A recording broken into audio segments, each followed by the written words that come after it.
Welcome to the Recruitment Rollercoaster podcast. My name is Hisham Azuz, and today I'm joined by Shaun Taylor, who is a team manager at a recruitment business called Premier Group. And Shaun currently manages a team of 11, and all of these people recruit into the IT sector. Shaun, thank you for joining me. Cheers, mate. Thanks for having me. And I think we'll start with, so it was your chap that used to work for you, Max, you said? Yes. Who put us in touch. So I'm looking forward to this, mate. Max spoke very highly of you. Oh, dear. I know. So, so as I was saying, mate, as you know, and what we were just talking about, where I always like to start is, how did Shaun Taylor enter the world of recruitment, mate? Let's start there. Yeah, I would say semi fell into it, semi tried to get into it in truth. Okay. Went to university, did what everyone does at university, business criminology, just something to... What did you do at uni? Business criminology. Okay, yeah. I looked at criminology and then I was like, nah. Yeah, it was a struggle. Shouldn't have done it. Rolled out of that. The job market was pretty good. That would have been about 2007, I think. Yeah. Decided to go travelling for a year. Okay. Thought, okay, I'll sort myself out. I'll get a job when I come back. Towards the end of travelling, you started hearing murmurs that there's a recession hitting. Oh, wow. I was in Australia at the time earning some decent money. Yeah. Recession, what's this? Come back, that long list of jobs on, Milk Round and all those other websites with all those recruitment jobs, with all those graduate jobs, had completely disappeared. So I was in for a bit of a shock. Luckily, my father, I say luckily, he got me into door-to-door sales for about 6 weeks. How did he get you into that? Well, he told me I needed a job. Really? Yeah, I'd been applying for jobs for, 3-4 weeks. And he was just saying, look, you can talk, get yourself out there, knock on doors. You've only got to make one, generate a couple of leads. And if something turns to money, it's 600-700 quid, which at the time I was keen to do. Didn't really realise that knocking on 70 to 100 doors each day. Wait, what business was this for? Windows, so even worse. Yeah, do you know what I mean? Fair play, though. Yeah, it was good. I would. That definitely has installed some of the things that are about me. Serious grant, yeah. Anyway, got out of that very quickly. So about 6 months, and then I went into a call centre. I wanted something with a base salary, Yeah. a little bit of sanity. What was you selling there? It was a call centre. It was Just like customer service. Yeah, for Viva. Okay. That shut down. Insurance. Yeah. My little world, mate. Oh, it was hard graft. People ringing up from certain locations saying that their house is collapsing. Yeah. Anyway, did that. And then I jumped into a NVQ-based organisation that was selling apprenticeships into companies. Okay. So, do you want to pay somebody £3.20 an hour? All you've got to do is let an an assessor come in once every 2 weeks, and they can gain a qualification. I did that for about 6 to 7 months, but it's hard graft. You're working with people that are looking to get into that sector. You had high dropout rates. The commission was next to nothing, obviously, because it was government funded. So someone said I'll be good at recruitment, and Who said that? a couple of people that Were they in the around industry? me at the time. No, it's completely blind. So yeah, I thought, right, go on then, I'll give it a go. So do you start looking to sort of go into it? Yeah, so I booked off a couple of days, went down to the Berkshire area, spent a day of interviewing with a set of companies. Would you use a rectorate? Yeah, it's the age old. You go into a rec-to-rec interview and I haven't got a clue what's going on. Next thing I know, I'm being beasted to high heaven. Yeah. Sell me a pen, do Mate, this. you must have been like the perfect candidate though. Oh, yeah. Like door-to-door sales, call centre, selling stuff. Why are you wearing a black tie? Sell me this pen. You had all that. Yeah, you bet you're not going to a funeral. Why are you wearing that? Do your top button, like everything. Really? And it's like, right, now I'm going to send you out to 4 clients. I'm there shaking, thinking, right, okay, I'll go to 4 interviews now. Yeah. And clearly didn't get any of the jobs there.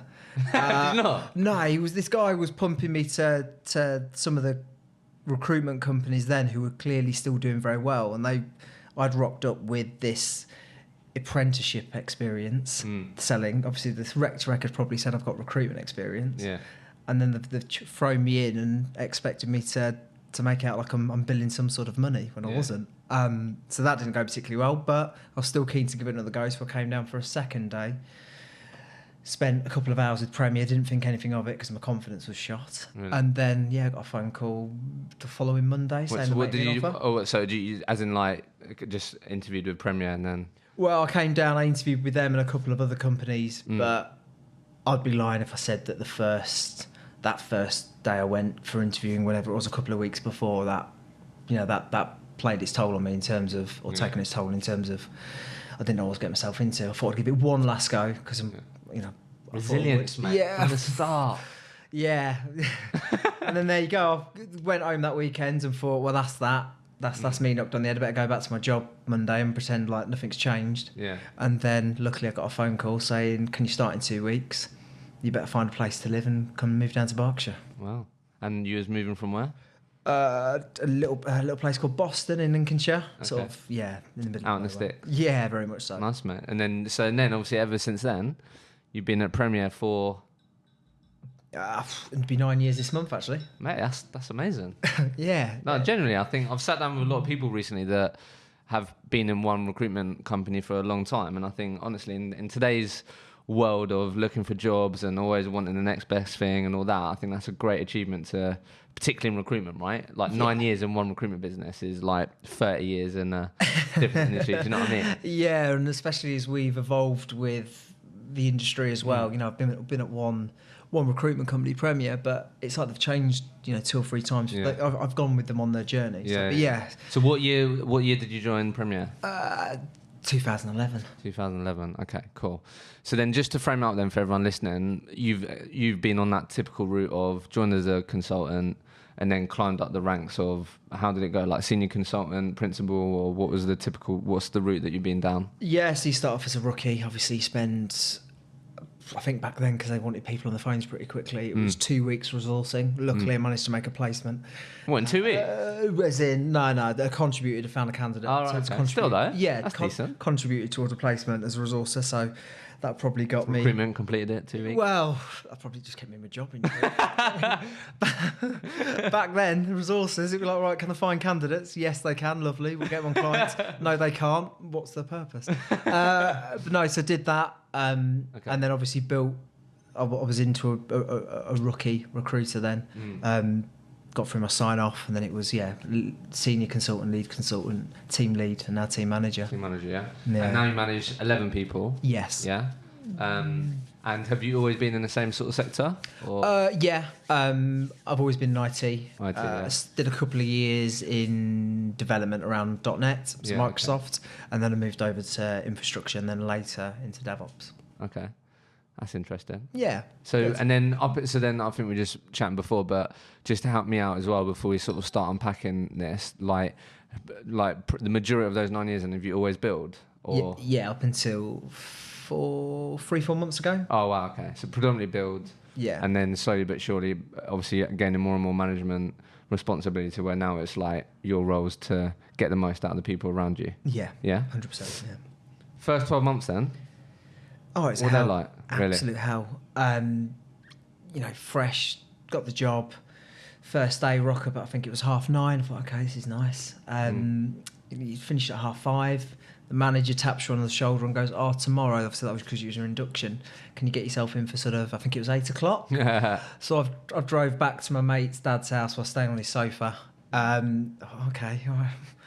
Cool, it's 8 o'clock now. Okay, I can deal with that. And then, lo and behold, it goes from 8 o'clock till, rather than 5:30, you're there till 6, half 6, 7.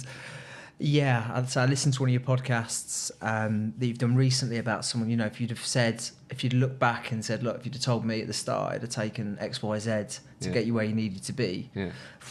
That's a tough old thing to go, I'll do that again. The first 12, probably even longer, the first 12 to 15 months was hard graft. Really? Really putting the work effort. Yeah, putting the work in. I've always been a big believer in, which obviously has changed over time because I've matured, but the more work, the more effort you put in, the more you're going to get out. The more you're going to get out. But as we know, it's not just about effort. Always, it's about working smart as well. Yeah. So, okay, cool. Why didn't you quit then? If I'm being honest, I don't want to be classed as a failure. Yeah. I'd moved down from living with my parents to my mate's dad's sofa, so not much of an upgrade. Yeah. I didn't want to go. But yeah, you went all in, right? Yeah, I didn't want to go like back then. I was 22, 23, so started a little bit later than I've what some people do. I didn't want to go back home and admit that I was, I've tried something and it hasn't worked. Yeah. Later in life, I promote people trying things. If it doesn't work, that's it's great. Don't worry. But back then, I just was like, no. This is going to work. Committed. Yeah, 100%. And so those first 12, 15 months and they were really difficult. Was it, so literally after 2 weeks, was you then trying to get clients? Was it a full 360 role? Yeah, 360. Obviously, from week 2, week 3, yeah, you're given quite a lot of training in terms of what to do. But yeah, it was, here's a couple of clients to be getting on with, but they were the scraps. Yeah, the scraps. Just to make you, keep you interested. There's the database. Yeah. Go at it and go on with some clients. Because how big were Premier at that point? Because obviously they're a big outfit. They were. Oh, that's a good question. There's probably about 40, 50. Really? Something around that. Probably about 25 an hour office. Probably about 40 to 50 in terms of consultants. Yeah, and then there's a good amount of people in Reading where you was based. Yeah, I joined a pretty small team. That I assume the recession had probably taken hold of. I joined a team of like 4 or 5, but then on the engineering team there was sort of 7, 8, 9. Yeah, so you're probably looking at about 30 to 35 consultants actually looking back at it. What did you build in your first year, mate? About 60k. Is it? Absolutely nothing. Really? And it was hard graft. Really? Just focused on all the wrong things. What was the biggest challenge in those first 12, 15 months, would you say? Changing my mindset. The mindset of... Yeah, I do all the things that rookies and people new into the business would do. I'd overwork the wrong roles. I wouldn't consult. I would be yes sir, no sir, 3 bags full sir. In terms of that's big. That when you realise that. Yeah, not being a yes man. It's get off the phone to a client and like the first person you spoke to in about 60 calls, because it was 4 hours a day, 100 dials by lunch, that sort of scenario straight off the bat. You get off the phone to your manager. I've got a job. Absolute no quality to it whatsoever. Barely qualified it. I'm just happy I've been given a job. Mate, you're absolutely buzzing, isn't you, when you get that job? It's like, you got to fill it. Yes, definitely. Yeah. What is it? Oh, it's a grad role. It's not grad season, Shaun. Don't worry, I'll find something. So if you did manage to fill it was only 3.5 grand, 4 grand. So it took me a long while to realise that if you're going to do it, you've got to do it properly. Yeah. So it was just the typical challenges, but mindset was quite big then, early on then. Yeah, it had to be. To the outside world, it was never I was doing well, but if people back home would ask, how are you getting on, I'd just say, it's tough, and it'd sort of be left at that. If I'd need a therapist if I told really what happened. Was you surrounded by quite big billers at the start? Yeah. Really? One of my manager at the time was a really good biller. Really? He was more contract focused. And he was what was he at the time? Was he a team lead? Yeah. But he was purely, he was focused on billing. So he would do the training and he'd provide support. But you can't blame him when he's not got much around him and he's been such a successful biller. He's got to focus on that. So I had him around me and somebody else that was on my team. She was probably 6-7 months ahead of me. I think she'd been there a bit longer, and she started to see results. So as someone who was only billing like 60k, someone who was doing 150, I was seeing her as a I was going to say, how do you think it's interesting that I think I saw a video recently around like what was it? I think how did you word it? It was really good. It was like you can't be what you can't see. Yeah. I think that's really interesting, isn't it? Like, because I think there's a lot of people, like, again, this is a great thing about the podcast, where they may think that them billing 100k is like really, really, really decent. Then they hear someone that in the same market's billing 200 or whatever, and it's like, oh fuck, actually, that's actually realistic, or that's actually achievable. Do you know what I mean? Yeah. So definitely. how do you think being around that impacted you early on? Do you think? If at all? It was good, but at the same time, again, maybe because a little bit green, a little bit naive, mainly, obviously it's probably my fault, but because both of the people that I looked up to were both contract. Oh, and you was doing perm? Yeah, so it was almost like, although it's still relatable to a degree, because I teach, perm and contract, although they're different, there's a lot of similarities in terms of, you work at the speed you want to work, and you can move a client along as quickly as a contract if you work it properly. But at the time, I just couldn't see.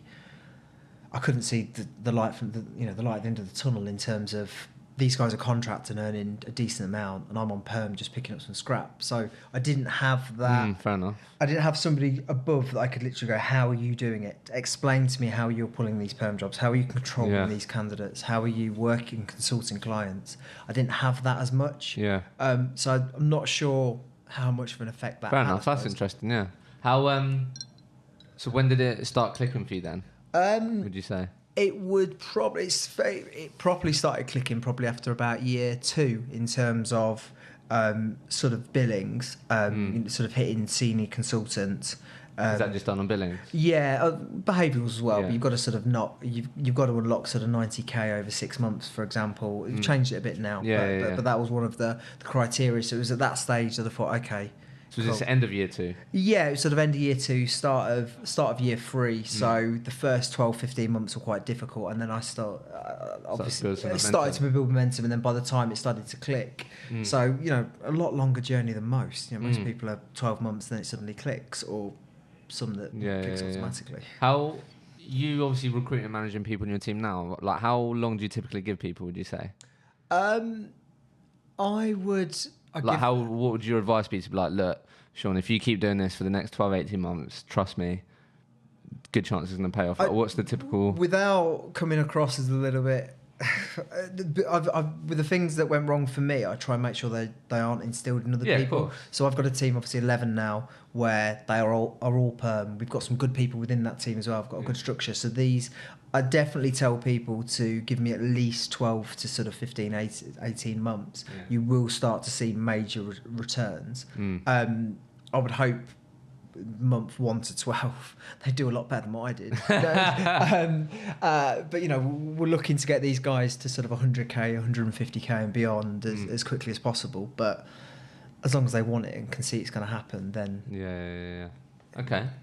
So obviously it comes to the end of year 2, so you can't senior consultant. So does that just mean then that you didn't have any management responsibilities then? When did you start managing people? I started managing people, so senior consultant after sort of end of year 2, started year 3, did about a year in a senior role, and then it was a principal or lead consultant role. Again, not really managed anybody. It was at lead consultant that I started to flourish. Really?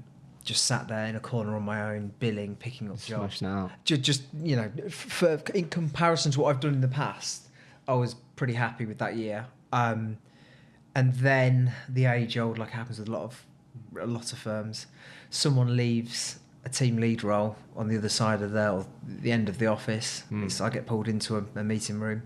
Shaun, I think it's good for your next step if you go and sit in that seat and start to manage and look after that team. I had ambitions to manage, obviously. Did you want to manage? Yeah, of course. But I'd spent a year, 13 months of being a bit of a lone wolf, sat with another one of the lads who's now on my team, and we would just work quite independently of the rest of the all business. You had to worry about was yourself. Yeah. So how did that happen then? Why did you start doing that? Just like, how did you end up just like... Yeah, just sort of you two just smashing it out, that sort of thing. It just clicks when it's confidence, isn't it? When you realise something works and you can say something with conviction, it just clicks, and all of a sudden, good news rolls. The secret, isn't it? You project to the universe, and it comes back. And clearly, during that period, it was nothing but good. Yeah, nothing but good vibes. Really? Yeah. So but like, did it just happen quite naturally that you got to a point where you built up confidence, started to build up a network, and you and whoever it was just was smashing out in the corner, just doing your thing? Yeah. You just got left to your own devices, just smash it out. Left to our own devices. From management point of view, we were coming in with a placement or 2 a week. Yeah. As we're... Placement or 2 a week? Yeah, for a period of time it was good. It was like what was your best year then? It was, by no means was it unbelievable, but my best year was just over sort of 260. So mate, come on, bro, that's good. Not compared to some of the guys that are in our organisation, but really? For me, for someone that had been on such a journey of, I was living life, and don't get me wrong, during that period I was still working some lower level stuff. So if I'd go back to doing that now, the level of roles I would work would be much greater. So I would back myself to do more, as it were, because I was still picking up some of the so like the volume pieces. of placements you would have made, if you just go back to it now, you would probably result in the greater billings because you would have, that makes definitely. sense. But it was a good year. Okay, let's just talk about that for a sec, and then let's definitely dive into sort of the management experience, because I think that's where a lot of people can get value. So, like, firstly, I get questions all the time around Hisham. I'm at the 150 mark, 180 mark. I can't break this 200k mark. Like, what was that experience for you then? Like, was it a gradual? Let's just break that down a bit. Like, was it a gradual sort of increase in sort of your performance, or was it? Yeah, I would say it would have been around. I hit a bit like probably a lot of the listeners. I would have hit about 180 a couple of times. Still earning okay money. You think okay, but obviously these guys around me and in the other offices are doing this. So I've got to start. I need to find 70k plus from somewhere. Yeah. And it was just about being a little bit more ruthless with what I've worked. Back then I still worked. That was all on contingency as well. There was no retained business in there. I didn't know what retained business was 3 or 4 years ago. Really. All contingent, just ratting around with everybody else. Yeah.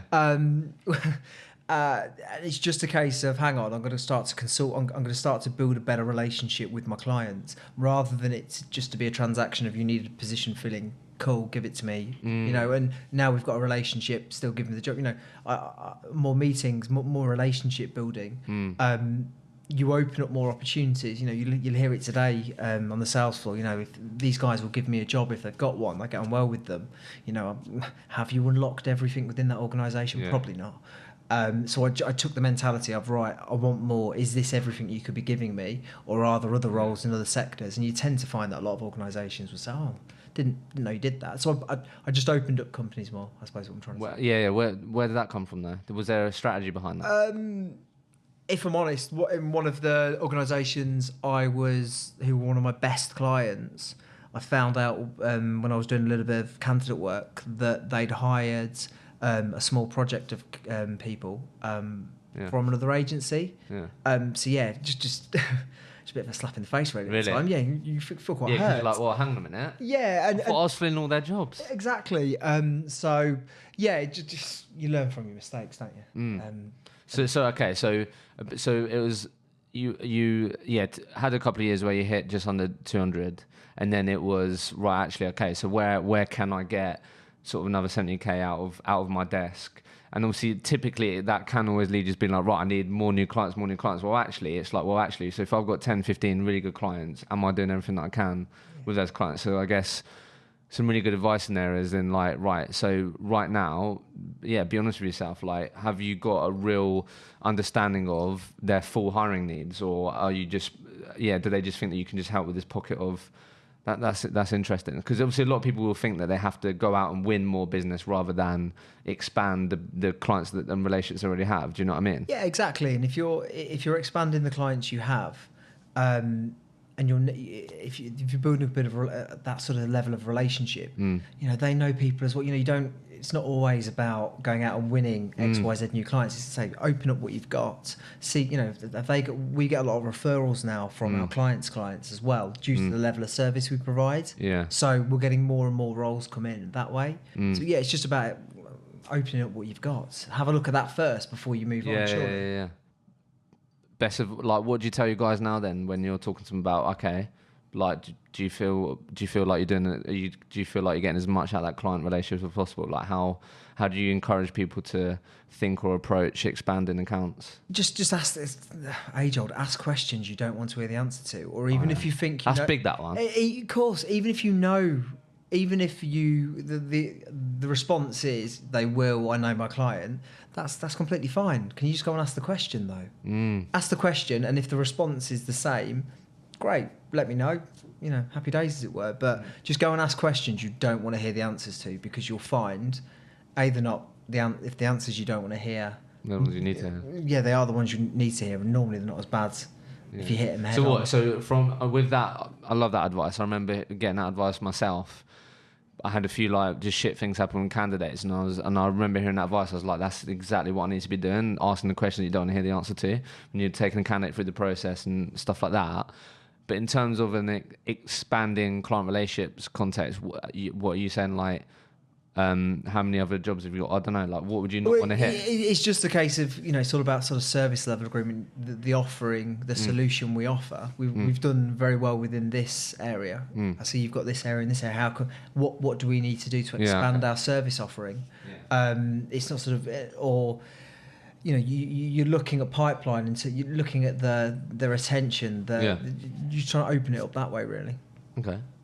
Anything else that you think contributed you to hitting those sorts of figures considered to what you've done previously? Just stronger on my candidate side. Really? The ability to work with candidates. I was going to say they used to work control, but well, you controlled more of the like you felt like you had more control management of the process. Yeah, well, someone's on the open market. They say they want 50k. You get them 2 or 3 interview stages, and then it's offer time, and they've already got the rough stages with the other people. That 50k becomes 60k because the market's allowed them to. If you're talking to a candidate at the start of the process, and you're vetting them heavily against the role, and then you're going every time you speak to that individual, you're readdressing the reasons why they're looking to leave their current place of work. So you've got that a lot more watertight. Yeah, just at every stage, requalification of that candidate. Well, what was the market like that you was recruiting then? How difficult and challenging? Was there any challenges there? The market niche. No, .NET, Microsoft. Yeah. There was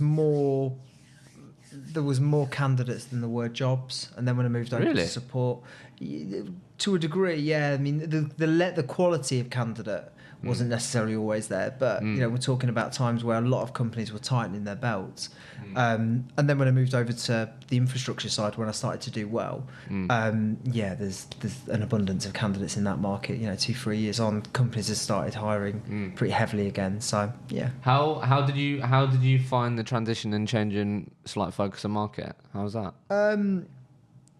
It was pretty seamless, really. Really. I'm a big believer in understanding what you're recruiting for. Understand your marketplace, understand the technologies, understand the frustrations that hiring managers have. So I just spent a weekend, a couple of weeks, whatever it was, or a couple of weekends, just understanding my marketplace and competing technologies, and just sort of how was you going about that? Just a simple Google job, or was you relying on the conversations? Google, Wikipedia, looking at forums, trying to contribute to a couple of forums on LinkedIn as well, just sort of asking questions. Just trying to be inquisitive about my market, really. I want to know what if I'm going to recruit in a certain space, I want to know what I'm recruiting for, because better engagement. How do you get your people to start learning about their market now? Those sorts of things, or we'll get them to sort of presentation within a couple of weeks that outlines which outlines their entire market, the technologies they're going to work on, and that's the training that they'll do will be, obviously Wikipedia, Google, and we'll get them to look at a few videos as well and things like that, just try so they can understand what they're recruiting for. Yeah. Mindset. Where do you think that fit in that sort of process of you doing really well and really starting to build a lot of confidence and up in your performance? How do you think your mindset changed, or what did your mindset look like at that stage? I started to believe. Really? I think that's the big thing for me. I'm almost quite large. I'm sort of a bit of a contradiction. When I first came into recruitment, I didn't want to be a failure, but because I couldn't see the earning potential, even though it was there in front of me, the emails were coming around with people 10, 12, 13 grand before tax, then throw the basic on, those sort of emails were coming around all the time, but I couldn't see that I was going to get there. And I suppose the mindset in terms of, I'm guessing I didn't believe that it was in touching distance for me. So when I started to fly, the mindset changed. I believed. And I think that's the main thing in recruitment. Just believing in yourself. Yeah, believe in yourself and believing you can get there. We know recruitment's a lucrative industry. We know it can change people's lives. And it's hard to remember that, though, when early on, when you were just fucking everything shit's happening. Yeah, of course. Absolutely. Absolutely. How do you sort of...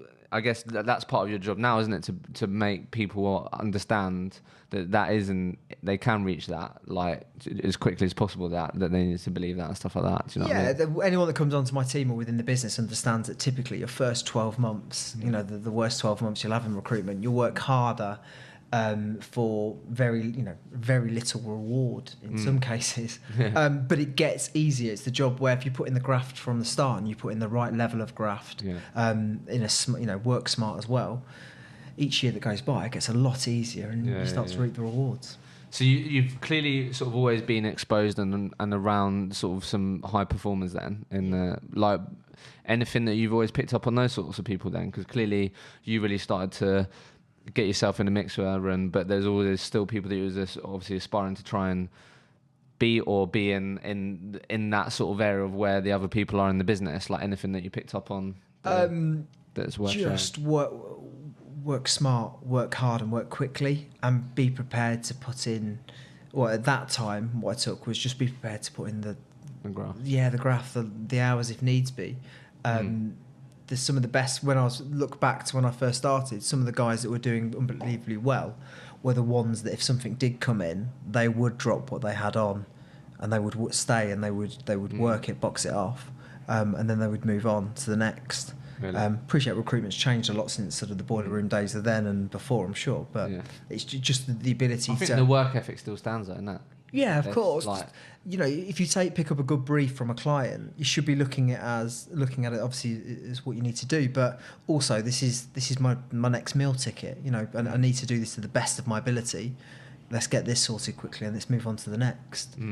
That urgency, work ethic that you've always seen in these people. For years, you'd hear that, you know, someone would come in for an interview, and maybe if they worked in a call centre, sales call centre, and, you know, they're used to volume and they're used to working quickly, it'd always be, they're good for sort of contract. They wouldn't be good for perm, which is more process driven. But I run a team of perm individuals that I teach to actively, you know, what... Yeah, the urgency is important, isn't it? It's you know, you're there to provide a service. You're there to help this client out, but...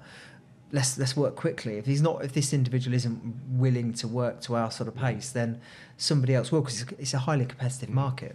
It sounds simple but you'd be surprised at how much of an advantage that actually gives you if you're willing to just have a bit of an urgency around being a perm recruiter. Do you know what I mean? I've had that a couple of times where people have gone from contract to perm, and they've said that they've really applied that same urgency to the sort of perm way that they're delivering perm recruitment, and it's really helped, and it 100% can give you an advantage. Do you know what I mean? Definitely. It sounds simple, but okay, cool. So ended up then, so did you know when you moved over and that person left, the team lead, you then inherited a team? Yeah, inherited a team of 3 people. What was that like?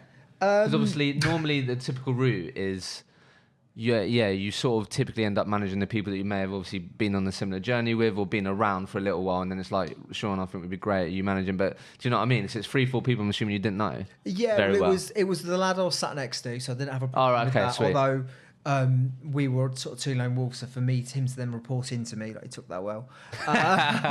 He's a good lad, really good lad. I took on, you know, the other 3 people and just sort of sat in the boardroom with them and just went, right, I'm sat with you boys now. It's time to sort of try and turn this around. And they all not doing very well. Not particularly. Okay. Everyone was a little bit green in that team. I can't remember sort of the level of experience. But there was no one that had been there for a period of time. So you was going into some work needs to be done here. Yeah, a lot of work. Yeah, really. Yeah. And what market was this? It was IT. So 3 of the guys did development across Java, .NET, and PHP. All right. Okay. So it's obviously always still IT, but slightly different verticals, basically. Okay. So what went on in that period then, mate? Like, so how long did you manage that team for? Well, that's sort of the team. In truth, I probably sat there for 3 or 4 months and thought, right, I've got to continue billing, but how can I get these lot sort of performing to sort of a decent level? I was still a lead at that point. You've always got to walk the walk before you're given the job title. So I found it really tough. Really? I'd gone from having absolutely no confidence in recruitment, scrapping away to sort of 12, 15, 16 months, 2 years of it being good, to then now my next challenge. Feel like you're back to the bottom again. Just sort of a little bit like, well, I know what I need to do, but how do I project that to others, and how can I make them self-sustainable while I continue to hit the same level? So I found it really tough to start with. Luckily, what was the most challenging part then? Just getting everybody on the same page. There was some bad traits within some of these guys, just in terms of the habits they'd picked up. Maybe they'd not been managed particularly well. Do you know what I mean? It was just a team that needed a bit of an arm put around it, and a little bit of a push to get them to start doing what they needed to do. But I managed to get them on a reasonable level, and then we just started to fill in. We started to hire more around them. So is this a team that you built up now? Yeah, so I think I grew that team to about 6 within sort of the first year, and bearing in mind I had no management experience, and I was quite direct at the time. You just in terms of, I'd give you feedback at your desk. I'd tell you if you've done something well, if you haven't done something well. And you got to remember, a lot of what these lads were working on were sort of my clients as well. Because I worked a certain discipline, so if it fell outside of my discipline, regardless if it was my client or not, I'd have to pass it. So I had additional stresses of, That's your reputation. I'm giving you something to work. I've also got to manage you and try and build you up, but at the same time, I'm really concerned about the level of output of what you're giving me back. So I've just got my name on the emails and the phone calls that go in. So we built it to about 6. We then dropped it to about 4. A couple of people unfortunately fell by the wayside. And then, we've been sort of slowly growing, sort of up and down, and now we're sort of a head count of 11. Okay. And then how long has it taken you? How long's that little journey there? That has taken me 2 years. 2 years. Okay. So let's just talk about that first year then. How much of an impact did your billings? How much of an impact did your billings take? First year, it would. I think I did just about 200. Because I think that's definitely what some people would be thinking, right? Like management, that seemed like the logical step, but how much are my billings going to drop? Yeah, of course. Do you know what I mean? It's the long game. It's the long game. Yeah. Is that what kept going then? I just thought that I haven't got the sustainability for me personally to continue billing, and I wanted to I'm talking about long term into the future. And I've sort of evolved as a person. I wanted to challenge myself. So what you've evolved as a person? Just I think I've become more hungry, more. I suppose when that light switch came on, I started doing well in recruitment. It sort of switched on everything for me. Really? I'm just a lot more driven now. I'm a lot more the resilience and the mental strength. You're fully committed to this career. Yeah, basically to start with, it was a bit like, is this going to work? It's probably not going to work. I'm starting to earn a little bit more. It's getting a bit better. All had a good year, I believe now. Yeah. And then. So now you really take what you do seriously. It's just like, right, I want to make the most out of this as possible. Absolutely. In the first few years, I'm not sure if I took it. Not seriously is probably the wrong word, but I don't think I took as much pride. So taking that team, I dropped about 50 grand in billings or 60 grand in billings. And it was tough. Long term, I could see the goal. I could see some sprouts where some of the guys were starting to get it, and a couple of my new recruits were starting to get the vision and the culture that we were trying to implement. How did you start getting these people to the point where you were sort of happy? And obviously, what was that process like? As you said, you had no management experience. What were some of the things that you started to focus on first? So you just mentioned there aligned vision, all that.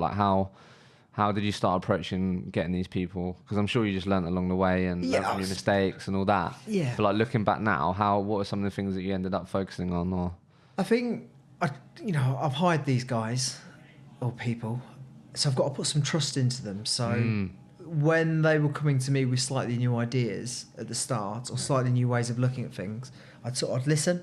Whereas before you might probably it would have been a case of sort of way back when we were heavily KPI focused, call screens on the board of 4 hours a day, 120 dials and all the rest of it.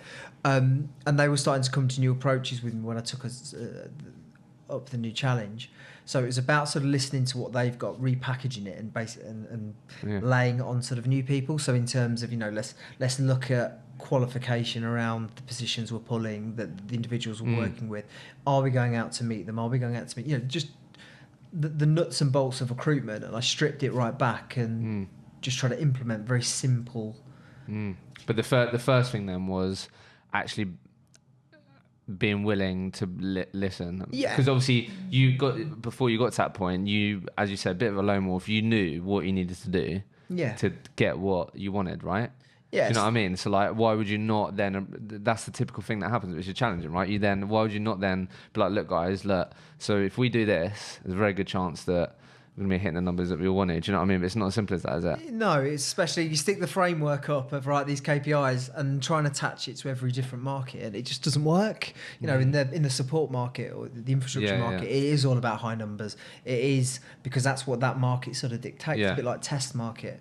But I was asking people with like .NET and PHP, especially in open source and Java, to try and hit some of these big numbers, and actually you don't need that in this market. Did that have the reverse effect of like then sort of being like, fuck, I've got no chance of hitting this, which then damaged the motivation? Or no, because they tried to do it. It was when I realised the quality of the quality against the framework wasn't working.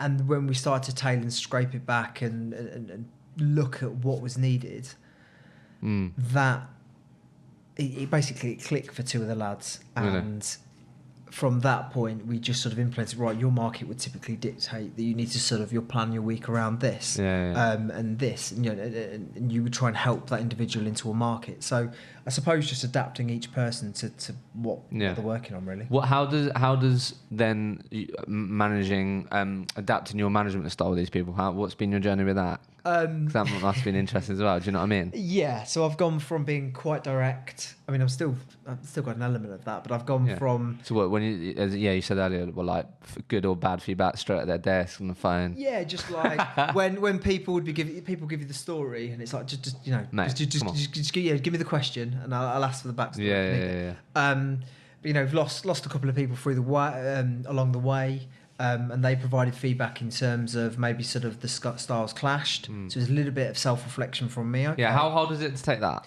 I agreed with what one of the individuals that gave me a little bit of feedback, and it was only sort of, probably about a year ago, 8 months ago. She gave me some feedback, and I thought, okay. What was the feedback? Maybe a little bit too direct. So, okay.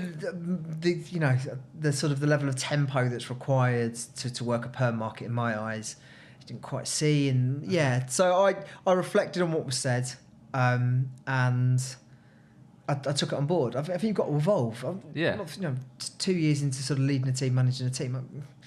Don't know it all. Exactly. So listening to as long as I agree with what's being said in terms of, you might have a point, I'll take it on board and try and evolve and try and adapt. And I like to think that's got me to where I am now. So there's little bits but like I think there's a lot said in that, is that just becoming more and more willing to take that on the chin and go, right, you know what, fair enough. And then instead of just let it go in one ear and out the other. Yeah, and likewise, I like feedback sessions with certainly them with my team in terms of when I'm doing their reviews. One of the last questions I would have asked would have been, "And how am I getting on in your eyes? What do you need from me? How am I?" So you're actively looking for that. Yeah, looking for it. Again, you take the feedback. Probably don't give a lot back. Wait until they've left the room, and then you digest it a little bit.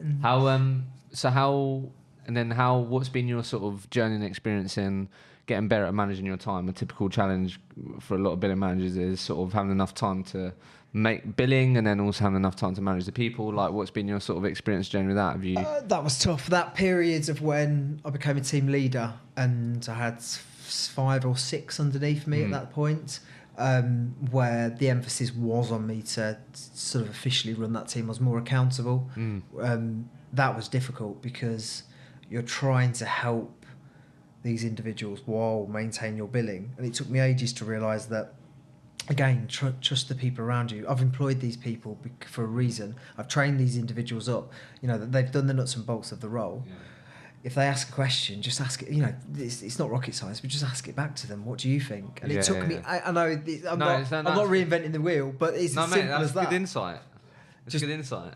And if you ask the question and, you know, what do you think, and they don't give you the right one back, then you help. If not, yeah. So like encouraging people more. This come up quite a bit recently, where like you become aware that you didn't want to become like the comfort blanket, where it's like, Shaun, what do you think of this, or what do you think I should do, and become rather than help them, encourage them to come to the destination and place themselves, right? And then did that then mean that you was then getting pulled pillar to post less because a little bit. Did you have a structure to your day? As a perm consultant, you've got to. How did your day typically look then as you were managing these people? It would be when I was a billing manager. It depends what was on my desk on the day, but it'll either be I was at that of a recruiter. You know, I'll either be looking to pull roles or booking meetings for both myself and my team, or, you know, be doing some resourcing. But the day typically would be split between BD candidates and in intervals looking after the team. And obviously, if they came to me during that period, then I would deal with it there and then. I'm not a believer in you can only come to my desk at a certain time. I think that cultivates the wrong culture for me. Really? Yeah. What's been your experience in hiring the type of people that you want in your team? That's always a challenge for people, like hiring good people for their team. Yeah. How have you got better at that? Again, just don't hire with your gut. Don't hire with your gut. No, is it your gut instinct? Yeah, well, don't just rely on that. It's not, because we're recruiters. We're typically good at our job, but we're terrible at recruiting for our teams. Mad, isn't it? We sort of go off gut instinct. You know, someone walks into the meeting room, to the back of the meeting room. Well, have they walked there quickly? Yes, no. You know, do they look presentable? You know, we got on quite well. They've got similar hobbies, or they've got some sales experience. Yeah. You start to bounce around, and you sort of create this picture of an individual, and then they start 4 weeks later and they're completely different. But no, it's about a little bit more a strategic approach. So how have you made it more strategic? We've just got a framework in place now where we are asking about, you know, can you show us sort of different times where, or give examples of when you've shown resilience or when you've changed someone's mind. Just more basic sort of sales related questions, but it gives us a framework to be able to and we also throw in a few there in there that are a little bit different, purely to show a bit of, you know, mental agility. This job is all about mental. You know, tell me something about you that's not on your CV. You know, typically. Yeah, it's like put people's thing on their feet. Yeah, tell me something I don't know. What you know, but it can't be on this 2-sheet piece of paper. Yeah. So for you then, what's become better for you is that less so than let's have a conversation, see how it goes, see if we get on. If we're like, that gut instinct, you've actually put together a bit of a real clean framework and process where if they demonstrate the right qualities against these particular things, then there's a good chance that they're going to do well. Or and it's not rocket science. It's not reinventing the wheel, but I do think that a lot of recruitment companies you'd be surprised that how many people don't have a framework or some sort of clean process. The key things that you always look out for or ask for. Do you know what I mean? Yeah, and if you do that, you are going to hire the same caliber of individual each time that you'd like to think, rather than just going off like what we said.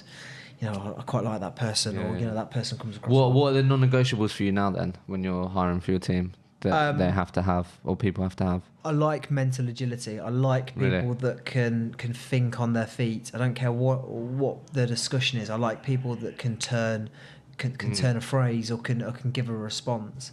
I like people that are resilient, some real mental strength in there. I also like people that genuinely want it. There's a reason for them coming to work every day. You know, not just to buy a new car. Anyone can get a car on finance. I like real reasons, like, you know, you've got 2 kids to support, or you know, I'm in money trouble. I like people to have a real reason to come to work, because they'll typically get where they need to be much quicker. Because there's a real drive behind there, but also when they are at the stage where they believe they can make money, because they are. They're going to want to stay there and they're going to enjoy it more. So they're the sort of key things for me: mental agility, resilience. Nice. So, haven't been billing now for It's not that long. It's only probably about 6 months. How's that transition been for you?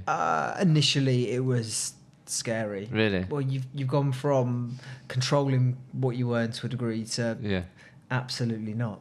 But yeah, it's good. It's good. I had a couple of months where the senior team around me, management, have helped me with some coping strategies and mechanisms to be able to control what I do on a day to day. So what's the objective of your role now then? If you're not to improve GP per head, and to grow a team to be successful around that, really. And then what? And then now, what do you have targets around those things? Yeah. So that is a complete different. Especially when you look at certain positions and you think, oh, I wouldn't have minded that if I was a recruiter. How do you deal with that? Like you said, coping mechanisms. There, let's talk a bit about that, because people will need those. Like people will want those, or be thinking about, I need some coping mechanisms or whatever. Like, what are some of the things that have helped you through that transition? Then just having someone to act as a soundboard, someone to just sit the other side of a desk or go for a coffee with, who will just listen to you for 5-10 minutes, and then how do you think I'm doing this right? Or this has happened, or that's happened, or this has happened. How do you think I should deal with it, approach it? Yeah, and it's just like what my team do to me. If they ask a question and then I ask them what do they think, they give me. My manager's he's only doing the same thing to me, but it works. So I have that as a coping mechanism. And is that obviously someone in the business? Yeah. Okay. He's worked really well. He's been where you have and sort of walked the path. That's obviously, so like a mentor, right? Yeah, and he's, things aren't always too bad. Look at this and look at that. So it's just about taking a step back, breathing, and realising, we're not in a bad place. We're doing pretty well. But when you're not controlling anything, you can be even more hard on yourself. Yeah, definitely. And you carry the weight of the world on your shoulders. Yeah. But no, it's good, really good. I'm enjoying it. You are enjoying it? Yeah, massively. Really? Massively. I get so much joy now, which... Like, from seeing other people do well? Yeah. It's mad, that. Where does that come from? Mad. Where does that happen? When do I get in the morning and look at people's figures and then start talking to them about the next incentive, saying, you're only this away or that away? Yeah. Or I genuinely get excited when someone... Yeah, where does that come from? Like... The old me, when I was on the transitional periods, or when I was doing well on my own, if I see someone doing a little bit better than me, there's a little bit of jealousy there. Yeah. But good jealousy, but why is that not me? Yeah. And now it's someone within the team does something well, or even someone within the wider business. I'm genuinely happy for them. I don't know where that comes from, but yeah. Well, it seems like you're in the right job then, if that's the case. Yeah. Couple of things on that, mate. Before I ask you. Couple of things on resilience, and as we wrap up, like now, as you clearly then you've just been really honest with your sort of management journey. Like what are some of the things that you've done, or obviously consistently do now, that you think have really enabled you to sort of empower your team to get the best out of them? And obviously it's still an ongoing journey, but just for those listening that are managing, and obviously it's a constant battle and process of trying to get the most out of your team, but what are some of the sort of things that you've seen or you've done and been part of that you feel like has really empowered the people around you, do you think? Trust them more, give them more responsibility. How can you start trusting people more? I think you just have an open conversation with people on a one-to-one basis, and sort of gauge where they are in their journey with the role, and if they want to be part of something, you can get that vibe. And if they show an interest outside of what they're doing, in the wider business, it just starts with a conversation, and then you sort of learn who needs support, who doesn't need support, who needs an arm around put an arm around them, who needs a little sort of kick up the backside from time to time. It just starts with a conversation, and then once you learn to trust people, you can then empower them. And then they start to do. You have champions within your team, and they start to do your role for you. You almost make yourself redundant if you can do it well enough. Yeah. So you think it all starts with really starting to breed trust with people? And once the training process is through, once they've been given the core, they're capable of doing their job, and they're capable of taking advice, and capable of sort of delivering to a certain degree, you start feeding in more responsibilities and more sort of trust points. that just cultivates such a team mentality, and culture is a big element as well. You know, you can some teams, they are a set of lone wolves, and that is, I wouldn't want to manage me if I was sat around 4 or 5 people back then, because you want everybody to be involved in everybody's business and everybody to be championing each other. So it's collaborative. Yeah, without doubt, because positivity spreads. And while someone was sat there at the moment, or the listener might be thinking, well, I don't care what the person next to me does, it's all about me, that doesn't directly affect my billings. But if you've got a desk or a bank that's bouncing and everyone's happy and the productivity's up, people are selling not only their services for the roles that they want, but it goes back to opening up accounts. That the people next to you are now selling to clients and trying to pull you roles. So I do think that. So you've seen a lot in making more of a collaborative environment. Yeah, rather definitely. How have you covered that? Anything?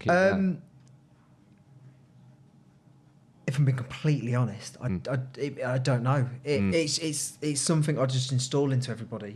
So so you communicate it to people early that look, this is obviously you have your own individual things, but we're a team, and I'm assuming you communicate that quite early. Yeah, I suppose going back to that, when I was doing well, if somebody was sat to the left and somebody was sat to the right to me, no matter how much good news I had, I wouldn't be that sort of person to openly go above and beyond shouting it out, Wolf of Wall Street type, because I was very aware that the 2 individuals next to me might be having a bit of a shitter, and I've been there, so they don't necessarily want to see me jumping up and down, going over the top. Yeah. So I have cultivated that too. We celebrate everybody's nice. Victories. But I like that.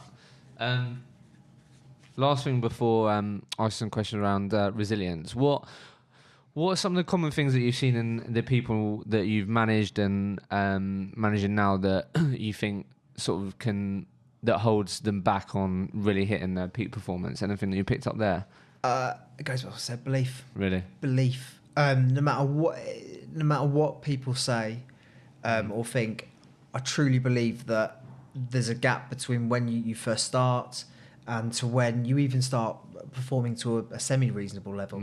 There's an element of belief of, am I going to get there? Yeah. This seems a bit of a reach. You go into any recruitment firm and it's the best billers are doing well and they've been there for quite a while. Yeah. So luckily in our office and in our organisation, we've got a few new people that have started, I would say, within the course of a year who are doing very well. And you actually find that creates a different culture, because the new recruits that are coming into the organisation are seeing these people that aren't too far away from them doing very well. So I think belief is key. No, it's true. It's like when you're a recruiter and you truly believe that when you speak to a client candidate that you truly believe you're the best person they should be speaking to, that's just so powerful to really truly believe and embody and have that mindset. Do you know what I mean? Definitely. That is the game changer. All right, a couple of questions around resilience, mate, and then I'm going to ask you the final question. All right? So, first one, what does resilience in recruitment mean to you? Sticking at it. Being prepared to roll your sleeves up and get stuck in.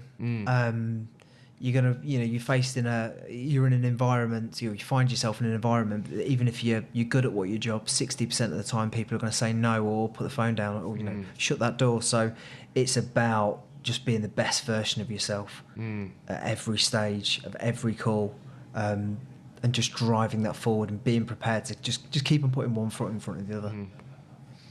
Look, you've been in recruitment for a while, so like how has the importance or need for resilience changed as the industry's evolved, do you think? It's still required. Back when I started, it was purely, as I think I said at the start of this piece, it was purely hard work. Now resilience, it comes in slightly different forms. You've got to be creative in how you approach the market and what you do. So it's still there heavily, but I think it's just, you've got to be a little bit different approach. Yeah. Okay.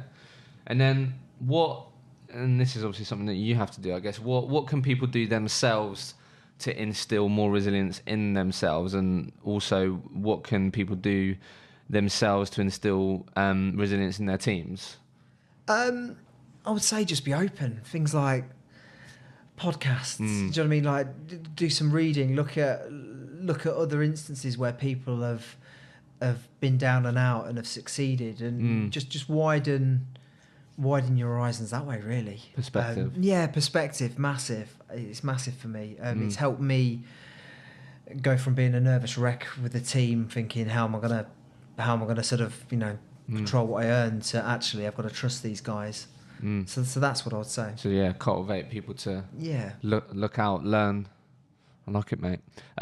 So before I ask you the final question, what is Shaun Taylor excited about in 2020, mate? What is going on? Are you hiring for your team? Hiring always on the lookout for strong individuals. You haven't got "we are hiring" in your LinkedIn name, have you? Everyone has that. I don't know, actually, maybe. Big capital letters. No, but yeah, 2020, how's it looking, mate? What are you excited about? Yeah, no, good. We won Team of the Year last year, and we were against some pretty heavy teams, so we got Team of the Year. What's that down to? It's down to sort of money brought into the business, sort of new money brought into the business, as it were, not sort of existing contractors or anything like that. What did you do, mate? Come on. We did just over $1 million. Really? And that was how many of you? New business. That was about 6 to 7. A few rookies in there that sort of were just resourcing, but yeah, 6 to 7. That, yeah, no, good, so really good. So how does that work out? Average, is that how you do it? Like average GP per head? Yeah, because head counts, vanity. It's all about sort of exactly. It's all about what. So what does that look like then? It's 11, 12 grand, 13 grand per head. Really? For a period of time, but per month.